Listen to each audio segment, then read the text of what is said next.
Dahil sa mga bagay na nangyayari sa mundo ay wala ng lugar na ligtas sa kahit saang sulok man ng mundo. Upang masagip ang sangkatauhan mula sa mga nangyayari, ang mga bagong tatag na asosasyon ng mga nagtataglay ng mga abilidad ay naging bagong pinuno ng mundo. At upang makakuha ng kayamanan at karangalan ay maraming mga pamilya ang nabuo upang makipagtulungan sa asosasyon at ang mga pamilyang iyon ay binubuo ng mga hunter. Gayunpaman ay bigla na lamang lumitaw ang mga pamilyang gusto lamang ang may mga kapangyarihan sa kanilang angkan. Sa mga pamilya na yan ay ang pinaka-brutal sa kanilang lahat ay ipapakita dito sa susunod na eksena. At dito makikita natin ang isang matanda na sumisigaw na nagtatanong na kung ano ba ang motto ng Divine Swordbeck Family. At pagkarinig ng mga taong ito ay napasigaw na lang sila ng sabay-sabay na ang motto nila ay lakas higit sa lahat at sundin nila ang lahat ng utos higit sa lahat. Pagkatapos noon ay lumipat naman ang eksena sa ating bida at ang kanyang pangalan ay si Baek Woo-jin, ang pinakabatang anak ng kilalang swordsman family na walang talento o kakayahan man lang sa paggamit ng espada.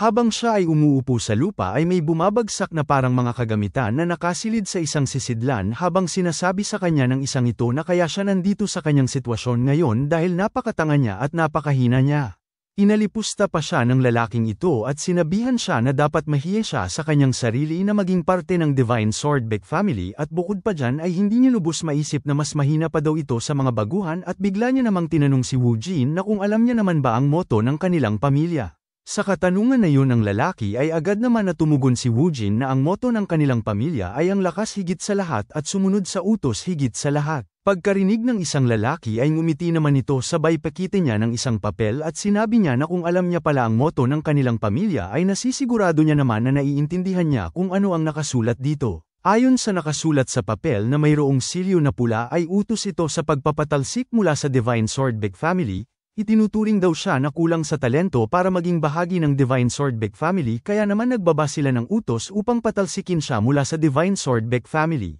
At ang mga kondisyon sa pagpapatalsik ay pag-aalis sa ugat ng kanan niyang braso at ang aura sa kanyang puso. Nakangiti namang sinabi ng isang lalaki na ang patriarch daw ay inaprubahan ang patungkol sa kanyang pagpapatalsik sa kanilang pamilya at dagdag niya pa na ang basura daw na kagaya niya ay hindi nabibilang sa kanilang pamilya. Agaran niya namang itinapon ang papel na naglalaman ng utos ng pagpapatalsik at mas inalipusta niya pa ang ating bida at sinabi niya ulit ang kanyang sinabi na ang kagaya niyang walang kwenta at walang talento na basura ay walang lugar sa kanilang pamilya, at ipinaliwanag niya naman na mayroon lamang 3 tao ang hindi sumang-ayon sa pagpapatalsik sa kanya. Labis namang nanginginig ang kamao ni Woo-jin at sinabi niya na ang isa sa 3 hindi sumang-ayon sa kanyang pagpapatalsik ay ang kanyang ama. Sinang-ayon na naman yun ng lalaki na mukhang talong na ang kanilang ama ang patriarch ay partikular na inaprubahan patungkol sa pagpapatalsik sa kanya at pagkarinig ni Woo-jin ay hindi niya naman lubos akalain na maging ang kanyang ama ay inaprubahan ang pagpapatalsik sa kanya at sinabi niya pa na tinanong niya ang kanyang ama na kung pwede ba siya na lang ang maghatid ng mensahe na ito para sa kanya at bigla na lamang itong humalakhak sa kakatawa habang si Woo-jin naman ay galit na galit sa pangmamaliit sa kanya.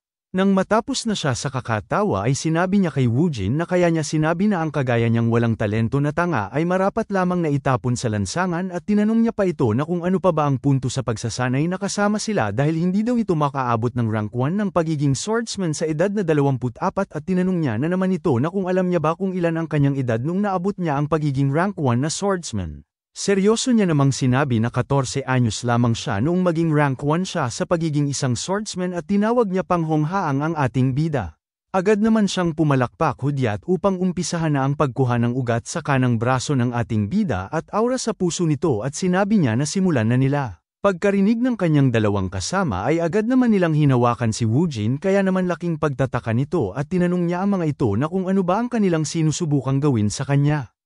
Hinawakan naman siya sa kanyang balikat at sa ulo at sumisigaw pa siya na bitawan nila siya ng napakalakas at tinawag niya pa ang mga ito ng mga hangal. Sinabi naman ng isang lalaki na kung magpapatuloy pa siyang gumalaw ng ganito ay baka may matamaan sila na hindi kaaya-aya at dagdag niya pa na wala na siyang magagawa pa kundi ay ang kunin sa kanya kung ano man ang ibinigay sa kanya ng kanilang pamilya. Nagtatakang tanong naman ni Woo-jin sa kanya na kung ano ba ang ibinigay sa kanya ng kanilang pamilya. Ipinaliwanag naman agad ng lalaking ito na mayroong dalawang kondisyon sa pagpapatalsik at yun ay ang kunin ang ugat sa kanyang kanang braso dahil ito ang ginagamit niya sa pag-indayog ng espada at ang ikalawa naman ay ang paputukin ng aura na nasa kanyang puso at napatanong naman siya na diba ay madali lamang ito at pagkarinig ni Wu Jin ay labis naman siyang nagulat habang tumutulo ang kanyang luha sa kanyang mga mata. Dahil sa kanyang galit ay bigla niyang sinugod ang lalaking kanina pa umaalipusta sa kanya ngunit bigla naman siyang pinigilan ng dalawang lalaki habang tumatalikod ang lalaki na nakangiti ay sumisigaw naman si Wu Jin na isa daw itong bastardo dahil ginawa niya naman ang lahat ng kanyang makakaya sa abot ng kanyang kakayahan upang makapagdala ng karangalan sa pangalan ng kanilang pamilya, at dagdag niya pa na kahit na ituring niya siya bilang isang basura at kahit na wala siyang talento ay sinubukan niya naman ang lahat ng kanyang makakaya higit pa kanino man. Pagtapos niyang magsalita ay agara naman siyang itinapon ng semikalbo sa lupa at tinakpan naman agad ang kanyang bibig ng isang honghang at habang naghahanda ng isang mahika ang semikalbo ay sinabi niya naman na hindi nila hahayaan na ang tagalabas ay makakapagdulot ng gulo sa kanilang pamilya at nagpupumiglas naman si Wu Jin dahil alam niya na ang gagawin sa kanya. Sinabi naman ng semikalbo habang nag-aakmang may kukunin na ginagawa lamang nila kung ano ang inuutos sa kanila kaya naman iminungkahi niya na huwag siyang magalit sa kanila. Wala naman ang magawa ang ating bida dahil sa wala siyang lakas upang makapalag sa mga ito at sinimulan nila sa pagkuha ng ugat sa kanyang braso at sinunod naman nila kaagad ang aura sa kanyang puso at dahil kinuha ang aura sa kanyang puso ay bumuga naman siya ng dugo dahil sa sakit nito at napapasigaw na lamang ito ng napakalakas habang ang lalaking umaalipusta sa kanya ay sinaraduhan na siya ng pintuan at tagos naman sa pintuan ang lakas ng kanyang pagsigaw dahil sa sakit. Makalipas ang isang taon, nagkaroon ng hindi inaasahang pangyayari sa kanilang syudad at sinasalakay na sila ng mga halimaw at pinagpapaslang sila ng mga ito at hindi lamang maliliit na mga halimaw ang nandito kundi pati na rin ang mga dambuhalang halimaw.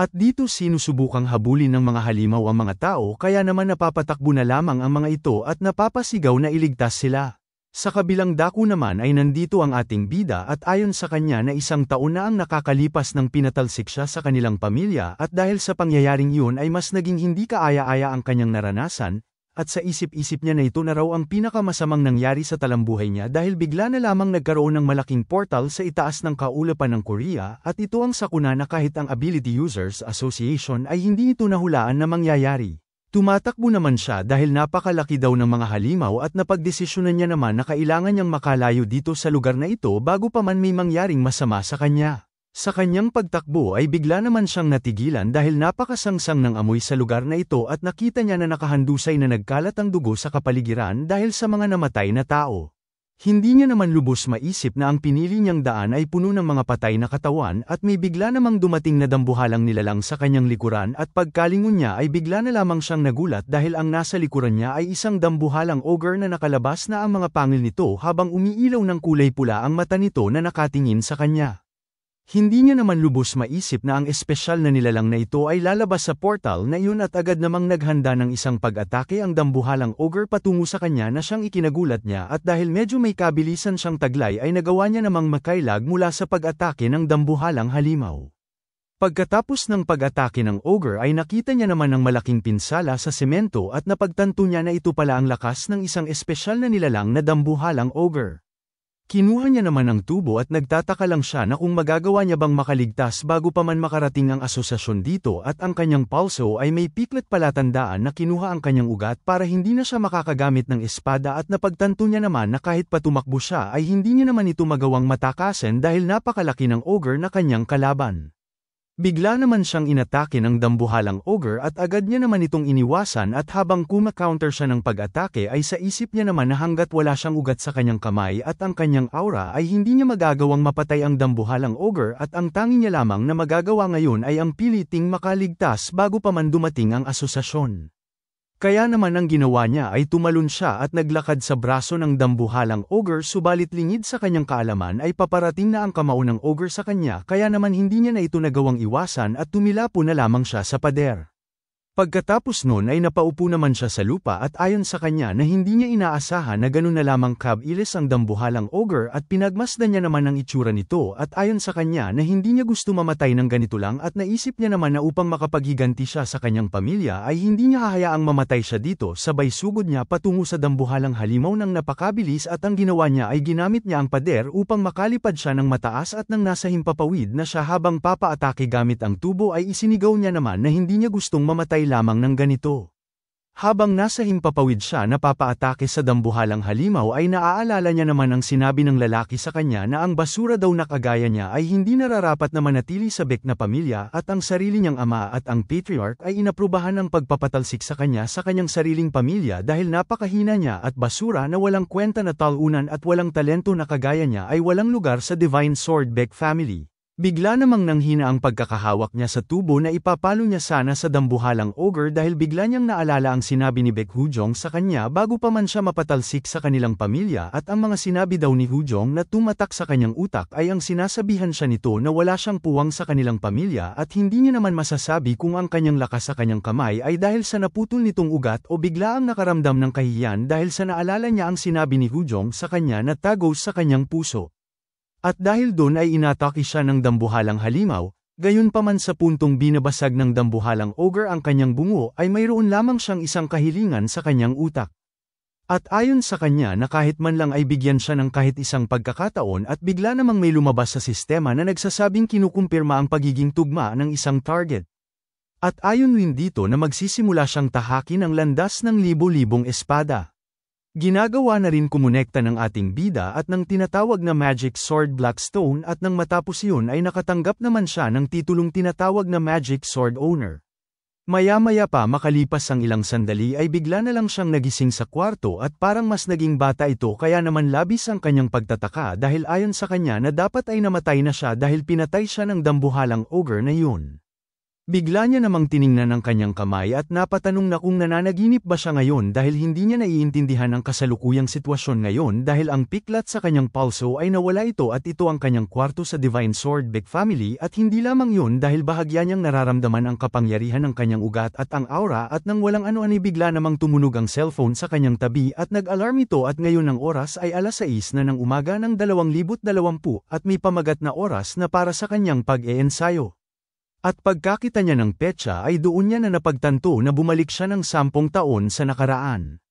Napatawa na lamang siya habang pinagmamasdan niya ang kanyang kamay dahil ayon sa kanya na hindi daw ito nakakatuwa at tumulo naman ang kanyang luha at napasabi na lang siya na bumalik siya sa Divine Sword Bek family na kinuha ang lahat-lahat sa kanya at napatanong naman siya na kung bakit pa ba ito nangyayari at kung bakit pa ba siya bumalik dito at bigla niya namang sinampal-sampal ang kanyang mukha dahil ayon sa kanya na totoo ang nangyayaring ito dahil nararamdaman niya ang sakit ng kanyang sampal at mayroon namang tao na nasa kanyang likuran at tila ba ay umaapaw ito sa aura at sinabi niya kay Woojin na ang sampalan ang mukha ay gawain lamang ng tanga. Pagkalingon ng ating bida ay nakita niya naman ang mahabang buhok na lalaki. Habang pinagmamasdan niya ang mahabang buhok na lalaki ay nagsalita naman ito na ang kanyang master daw ngayon ay walang karanasan na bata, at iminungkahi niya na kailangan nilang magpakilala sa isa't isa at nagpakilala naman siya na siya si Blackstone at siya ang mahusay na tinatawag na magic sword na kayang mapatamba ang mga malalakas habang si Woojin naman ay napapanganga na lamang habang nagpapakilala sa kanya si Blackstone. Nagtataka naman ang ating bida dahil hindi niya alam ang patungkol sa kontrata ng Magic Sword dahil hindi pa siya kahit kailan nakakarinig nito at hindi rin siya makapaniwala na ngayon ay taong 2020 pa lamang at sinabi niya pa na akala niya ay patay na siya at napatanong na kung ano ba ang nangyayari. Pinakalma naman siya ni Blackstone at ipinaliwanag niya naman na ang kanilang kaluluwa ay konektado dahil sa Magic Sword contract at siya ang kanyang master kaya naman responsable siya sa kanyang pagiging malakas at iminungkahi niya naman kay Woojin na subukan niyang sabihin ang salitang status window. Pagkarinig ni Woojin ay bigla naman siyang nagulat at sinabihan niya si Blackstone na teka muna at iminungkahi niya na ulitin niya ulit ang kanyang sinabi. Sinabi naman ni Blackstone ang patungkol sa kontrata subalit sinabi ni Woojin na hindi iyan at nag-isip naman si Blackstone at sinabi niya na siya ang responsable sa kanyang paglakas at sumigaw naman si Woojin na pagtapos niyang sabihin yan.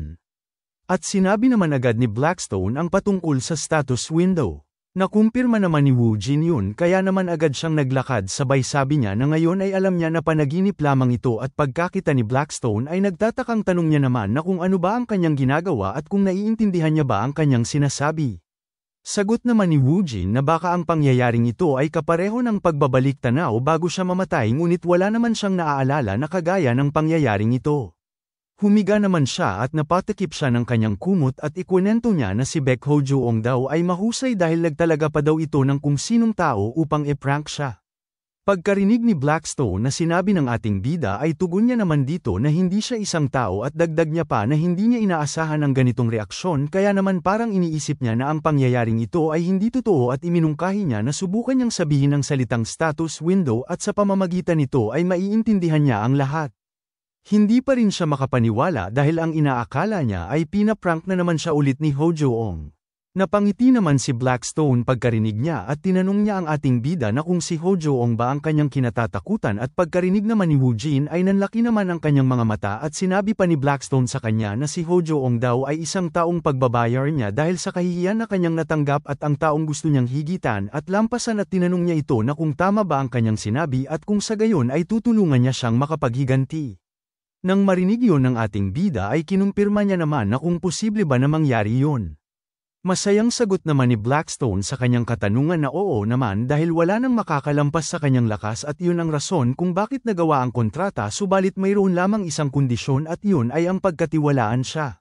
Nabuhayan naman ng loob si Woo Jin pagkarinig niya ng sinabi nito sa kanya at ayon sa kanya na kung nagsasabi nga ng totoo ang taong ito ay totoo nga na nagbalik siya sa nakaraan at ang ganitong uri ng pagkakataon ay labis niyang kinakailangan. Naalala niyo naman kung paano siya inalipusta ng kanyang sariling kadugo dahil kahit na ginawa niya naman ang kanyang lahat na makakaya ay pinatalsik pa rin siya sa kanilang pamilya dahil lang sa mahina siya. Bigla naman siyang nagalit dahil ayon sa kanya na ito na ang kanyang pagkakataon upang makapaghiganti sa Divine Sword Baek family. Agad niya namang sinabi kay Blackstone na hindi niya pa rin pinaniniwalaan ang kanyang sinasabi na palalakasan siya subalit kung magagawa niya nga siyang mapalakas ay pagkakatiwalaan niya siya. Pagkarinig ni Blackstone ng sinabi ng ating bida ay kaagad niya namang sinabi na sapat na ang kanyang narinig mula sa kanya. Kaagad namang sinabi ni Woo Jin ang salitang status window at biglang lumabas sa kanyang harapan ang isang sistema na nakapaloob ang basic na impormasyon patungkol sa kanya at siya ay si Baek Woo Jin na 15 taong gulang at ang titulo na kanyang pinanghahawakan ay siya ang nagmamay-ari ng Magic Sword. Pagkakita niya ng status window sa kanyang harapan ay hindi naman siya makapaniwala dahil totoo nga ang sinasabi ng mahaba ang buhok na lalaki sa kanya kaya naman sinuri niya pa lalo ang kanyang stats. Ang kanyang specialty, rango, at skills sa ngayon ay wala pa at ang kanyang stats ay nasa ilalim at napasabi na lang siya pagkakita niya ng status window sa kanyang harapan na imposible ito. At pagkapindot niya ng patungkol sa kanyang stats ay lumabas naman ang lahat ng kanyang stats at ang kanyang stats ay nasa pinakamababang rango pa lamang maliban na lang sa kanyang katalinuhan. Pagkakita niya na pinakamababang rango pa lamang ang kanyang stats ay hindi na siya nagulat dahil napakahina niyang nilalang. Nakita rin ni Blackstone ang kanyang stats at napasabi na lang ito nag-agayangan ng kanyang inaasahan na ang lahat daw ng stats nito ay walang kwenta maliban na lang sa kanyang pag-iisip. Bigla namang nagulat si Woo Jin dahil biglang naging maliit at parang naging bata si Blackstone. At sinabi niya naman agad kay Blackstone na ang kanyang pisikal na anyo ay bigla na lamang nagbago at agaran namang sinagot ni Blackstone ang kanyang katanungan na ito ang rason kaya niya siya gustong maging malakas at ipinaliwanag niya naman na kaya nag-iba ang kanyang anyo dahil ang kanyang master ay napakahina kaya siya naging ganito. Kaya niya ito ipinapakita sa kanya dahil hindi daw ito naniniwala sa kanya. Bigla niya namang binago ang kanyang pisikal na anyo at naging isa siyang sandata at sinabi niya na ito ang kanyang orihinal na anyo at ang kapangyarihan na mayroon siya ay ipinapakita ng kanyang anyo. Hindi naman lubos makapaniwala si Woo Jin at napasabi na lang siya na imposible ito dahil ang isang tao ay naging isang espada. Muli namang bumalik sa katawang tao si Blackstone at sinabi niya na upang maibalik niya ang kanyang orihinal na kapangyarihan ay kailangan niyang magpa-level up at iyon ang kanilang kontrata. Pagkarinig ng ating bida ay napayuko naman siya at napasabi na lang na kalokohan ito dahil wala naman siyang talento at sinabi niya pa na mamamatay lamang siya sa katandaan bago pa man maibalik ang kanyang orihinal na kapangyarihan. Pagkarinig ni Blackstone ay sinabi niya naman na gusto niya siya dahil sa rason na yon. Bigla namang napalingon si Woo Jin dahil hindi niya inaasahan ang sagot ni Blackstone sa kanya. Kaagad namang sinabi ni Blackstone na wala ng kasiyahan ang makatagpo ng isang master na malakas naman na at mas masaya daw na mapalakas ang isang kagaya niya na parang blankong libro at dagdag niya pa na kinakailangan niyang maghirap upang maabot niya ang kanyang layunin at ikwento niya naman na siya nga ay nagdusa sa kawalan ng halos humigit kumulang 200 taon kaya naman wala siyang intensyong piliin ang madaling landas.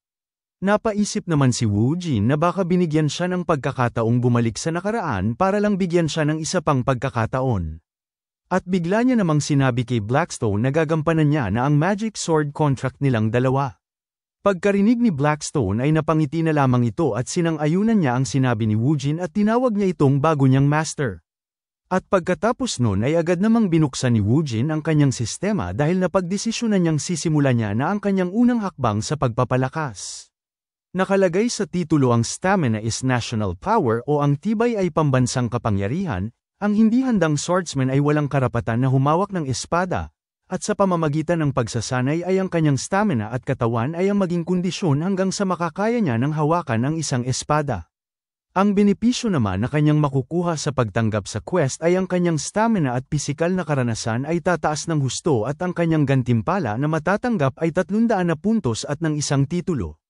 Pagkabasa niya ay hindi pa rin siya makapaniwala dahil sa kanyang status window at mayroon pang quest na kasama at napagtanto niya naman na dahil kasangkot dito ang experience points at gantimpala ay para sa kanya ay may ihalintulad niya ito sa isang video game. Pagkakita ni Blackstone ay sinabi niya naman na ipapakita niya ang pinaka-the best na pamamaraan para sa mabilis niyang paglakas kagaya nito subalit kung titignan lamang ito ay napakaluma na paraan ngunit isa itong modernong pamamaraan at tinatawag itong hologram message. Habang inilalabas niya ang mga ito ay pinapaliwanag niya naman na hindi palaging ganito ang porma ng kanilang pakikipag-usap dahil para sa iba ay isa naman itong koleksyon ng mga libro at sa iba ay koleksyon ng mga sulat.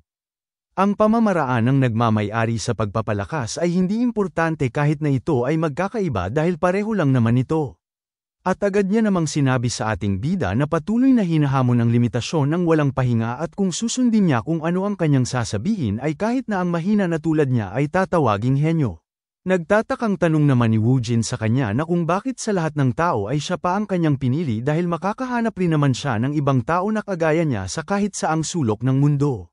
Sa katanungan na iyon ng ating bida ay agad namang tumugon si Blackstone na ang rason kung bakit niya siya pinili ay malalaman niya pagkatapos ng pagsubok at malalaman niya rin ang kalooban ng Magic Sword. Labis namang nagulat si Wu Jin pagkarinig niya ng patungkol sa kalooban ng Magic Sword. At iminungkahi naman ni Blackstone sa kanya na tama na ang kakasatsat dahil sisimulan na nila ang unang pagsubok na tinatawag na stamina is national power. Maya-maya pa makalipas ang ilang sandali ay tumatakbo na ang ating bida habang pinagsasabihan siya ni Blackstone dahil mali daw ang porma nito sa pagtakbo at ang kanyang paghinga ay mali rin dahil kapag mali ang kanyang paghinga ay mamamatay siya dahil sa kawalan ng hangin at nakita niya rin na mali ang anggulo ng pag-ikot ng kanyang tuhod kaya naman tinanong niya na kung nakalimutan na ba nila na isa itong pagsasanay. Dahil sa sunod-sunod na kamalian na kanyang ginawa ay napapaiyak na lamang ito at napapasabi na akala niya ay simpleng pagtakbo lamang ang kanyang gagawin. Pagkarinig ni Blackstone ay agara naman siyang tumugon at tinanong niya ang ating bida na kung ano ba ang ibig niyang sabihin dahil kung lalakas siya sa pamamagitan lamang ng pagtakbo ay ang lahat ng marunong tumakbo ay magiging isa ng alamat at dagdag niya na sinabihan niya na ito na kailangan niyang lampasan ang kanyang limitasyon. Habang tumatakbo ang ating bida at tumatagaktak ang kanyang pawis ay sinabi niya naman na hindi niya alam na maaabot niya ang kanyang limitasyon sa pamamagitan lamang ng pagtakbo.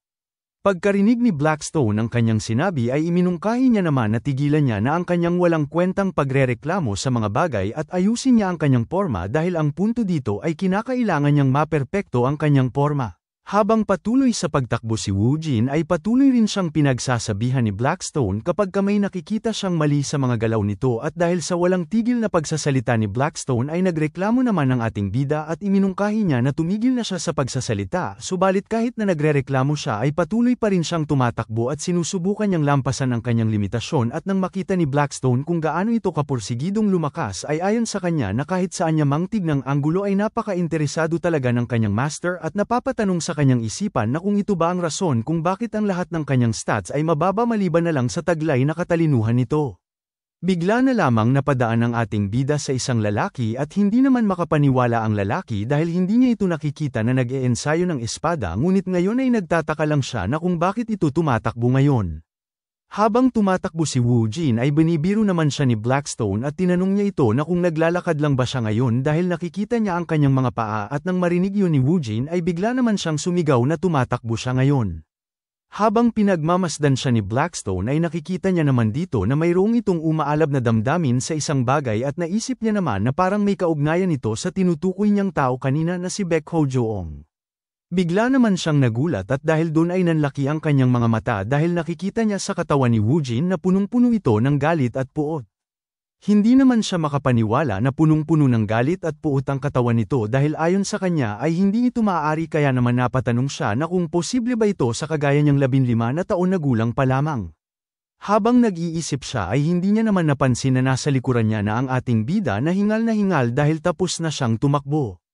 Habang pinagmamasdan niya si Blackstone ay nagrereklamo naman siya dahil sa pagtakbo pa lamang ng mabilis ay nahihirapan na siya ngunit hindi niya naman lubos akalain na magagawa niyang matapos ang 15 laps at dagdag niya pa na parang mamamatay siya bago pa man niya maabot ang kanyang limitasyon at kaagad niya namang tinanong si Blackstone na kung gagana ba talaga ito sa kanyang mabilis na paglakas o nagsasayang lang siya ng enerhiya. Habang si Blackstone naman ay sa isip-isip niya habang tinitingnan si Wu Jin na mayroon talagang kakaiba sa taong ito. Bigla namang naupo sabay sabi niya kay Blackstone na ginawa niya naman kung ano ang kanyang inuutos at ayon pa sa kanya na malakas ang kanyang loob dahil sa isang bagay at yun ay ang kanyang pride at ang kanyang katalinuhan. Nang marinig yun ni Blackstone ay pabiro niya namang tinanong ang ating bida na kung hindi ba yun ay dalawang bagay dahil ito ay pride at ang kanyang katalinuhan. Galit namang tumugon si Wu Jin na isa lamang yung ekspresyon at sinabi naman ni Blackstone sa kanya na yun lamang ang limitasyon ng kanyang stamina dahil kung hindi niya isasagad ang kanyang limitasyon ay hindi magiging epektibo ang kanyang paglakas ng mabilis at kapag naman sinubrahan niya ay mapipinsala ang kanyang katawan at kinumpirma naman ni Wu Jin kay Blackstone na kung nakikita niya ba ang patungkol sa kanyang pisikal na status.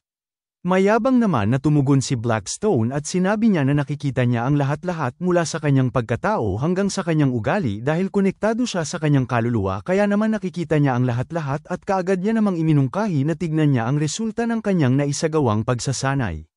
Nakita niya naman sa kanyang harapan ang patungkol sa kanyang pagsasanay at ayon dito na mula sa pagsasanay ay nalampasan niya ang kanyang limitasyon kaya naman ang kanyang stamina at pisikal na stat ay tumaas.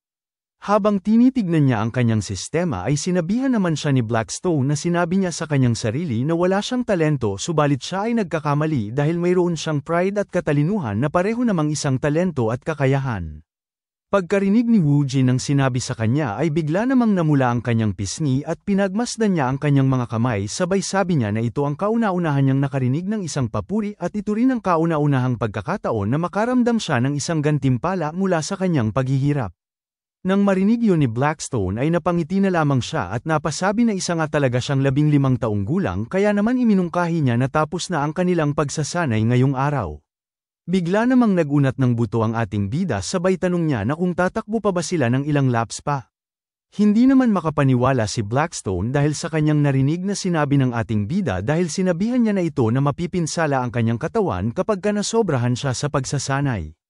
Mayabang naman na sinabi ni Wu Jin na dahil nagkaroon siya ng dagdag na lakas ay parang naging mas magaan ang kanyang pakiramdam ngayon at ayon pa sa kanya na ito ang kauna-unahang pagkakataon na nakakaramdam siya ng ganito na parang ang isang nakasaradong pinto ay nagawa ng mabuksan.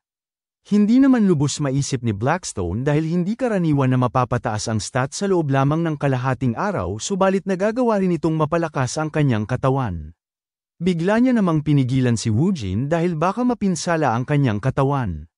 Pagkarinig ng ating bida ay nagtatakang tanong niya naman na kung bakit dahil ayon naman sa kanyang sistema na pataasin niya sa 15 ang kanyang stats. Agad namang tumugon si Blackstone na ang pagpapalit ng stats ngayon ay hindi mahuhulaan kaya naman hindi nila masasabi kung ano ang mangyayari sa kanyang katawan.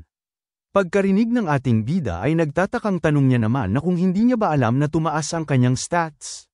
Dahil sinabi niya kanina na binigyan niya siya ng quest at ang kanilang kaluluwa ay konektado. Agad namang tumugon si Blackstone sa katanungan ni Wu Jin na ang tangi niya lang na nagagawa ay i-connecte siya sa quest system. Tinanong naman siya ni Wu Jin na kung sino ba ang nagbibigay ng quest. Sagot naman ni Blackstone na maging siya ay hindi niya rin alam dahil ang kanyang kaluluwa ay nasa loob ng espada na ginawa ng kung sino at simula noon ay iba't ibang mga pamamaraan sa pag-iensayo ang kanyang nalaman at dagdag niya pa na mayroon siyang gustong itanong sa kanya at pagkarinig ni Woojin ay nagtataka naman siya na kung ano ba ang kanyang gustong itanong sa kanya. Malungkot naman na sinabi ni Blackstone na ang kakaibang bagay lang na napansin niya patungkol sa kanyang katauhan ay ang hindi karaniwang pagkamuhi na nagmumula sa kanya na parang isang emosyon ng pagkagalit at puot sa loob ng 15 taon. Labis namang nagulat si Woojin sa sinabi ni Blackstone sa kanya at sa isip-isip niya na sinabi sa kanya ni Blackstone na konektado ang kaluluwa nilang dalawa subalit ang pinagtataka niya lamang ay kung hindi ba alam ni Blackstone na siya ay bumalik sa nakaraan at pinagmasdan niya naman ito na walang ka-ideya at ayon sa kanya na kung sasabihin niya kay Blackstone na bumalik siya sa nakaraan ay baka matutulungan siya nito dahil ginugol nito ng daan-daang taon ang buhay nito bilang espiritu. Kaagad niya namang tinawag si Blackstone dahil napagdesisyonan niya na sasabihin niya ang patungkol sa muli niyang pagkabuhay at sa puntong magsasalita na sana siya ay biglang may dumating na isang lalaki na may daladalang kahoy na espada at sinabi nito na tama nga ang sinabi ni Cho Woo-hyun sa kanya at dagdag niya pa habang papalingon ng ating bida na ang tao daw na ito ay iniinip siya sa maraming paraan dahil daw sa patuloy nitong pag-eensayo ng espada ng maraming beses. Napasabi naman si Woojin habang papalingon siya na ang boses na ito ay kilala niya at sinabi pa ng lalaki na bagong dating na siya daw ay parang tanga na tumatakbo na parang maliit na daga. Sa isip-isip naman ng ating bida na bago siya bumalik dito sa panahon na ito ay ipinahiya siya na hinding-hindi niya malilimutan sa buong buhay niya dahil sinabihan siya nito na isa siyang basura, mangmang, walang talento, walang hiya, mahina, honghang, angal, talunan, lapastangan at hindi siya nababagay sa kanilang pamilya at nararapat lamang siya sa lansangan. Ang taong bagong dating na mayroong hawak na kahoy na sandata ay si Baek Ho-joong at ang taong ito ay ang nanghahamak sa kanya. Masaya naman siyang iminungkahi kay Woojin na titignan nila kung ano ang kinalabasan ng kanyang pag-eensayo. Hanggang dito na lang muna mga bossing. Kung gusto mong subaybayan ang kwentong ito, mag-like, comment, at subscribe at i-hit mo na rin ang notification bell para ikaw ang unang makapanood pag may bago tayong upload. Kita-kits sa susunod mga boss!